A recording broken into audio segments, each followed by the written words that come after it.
મળતી માહિતી મુજબ ગુજરાત સ્થાપના દિવસ નિમિત્તે સંજેલી આમ આદમી પાર્ટી દ્વારા એક દિવસીય પ્રતિક ઉપવાસ કરી ગુજરાતની જનતાને સુખ શાંતિ અને સલામતી માટે પ્રકૃતિને પ્રાર્થના કરવામાં આવી અને સંજેલી તાલુકા દાહોદ જિલ્લામાંથી ભ્રષ્ટાચારી તાનાશાહી ભાજપ સરકારને ઉખેડવાનો સંકલ્પ સાથે ઉપવાસ પૂર્ણ કરવામાં આવ્યો। આમ આદમી પાર્ટીના સંજેલીના પ્રમુખશ્રી અને 129 વિધાનસભાના સહપ્રભારી અલ્પેશભાઈના અધ્યક્ષ સ્થાને આ એક દિવસીય પ્રતિક ઉપવાસ કરવામાં આવ્યા, જેમાં તાલુકા ઉપપ્રમુખ જયેશભાઈ રાઠોડ, તાલુકા મહિલા પ્રમુખ ચંપાબેન મચ્છાર, તાલુકા મંત્રી સરતનભાઈ ગરાસિયા, ગુજરાત ઓબીસી કારોબારી સભ્ય કીર્તિભાઈ કલાલ, કિસાન મહામંત્રી બાબુભાઈ ચારેલ તથા આમ આદમી પાર્ટીના કાર્યકર્તા અને સમર્થકો હાજર રહ્યા।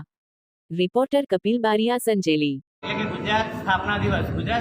દિવસના દિવસે આમ આદમી પાર્ટી સંજેલી દ્વારા એક દિવસીય પ્રતિક ઉપવાસ કરવામાં આવ્યા। આ ઉપવાસનું મહત્વ એ છે કે આજ રોજ સંજેલી આમ આદમી પાર્ટી સંજેલી દ્વારા અમે સમૂહમાં ઉપવાસ કરી અને ગુજરાતની જનતા પર જે થઈ રહેલા અત્યાચારો છે, જેમ કે સ્ત્રીઓ પર થતા અત્યાચારો, જેમ કે બળાત્કાર, ધોરણી જેવી ઘટનાઓ છે, 6 નકલી કચેરીઓ છે, ઇન્કમ ટેક્સ છે, મોંઘવારી છે, ને હાલમાં બચુભાઈ ખાબડના પુત્ર દ્વારા આચરેલું 71 કરોડનું કૌભાંડ છે, જે દાહોદની ભોળી જનતાને છેતરીને નેતાઓ, જે ભાજપના નેતાઓ એમના ઘર ભરવાનું કામ કરી રહ્યા છે, એમના રોટલા શેકવાનું કામ કરી રહ્યા છે,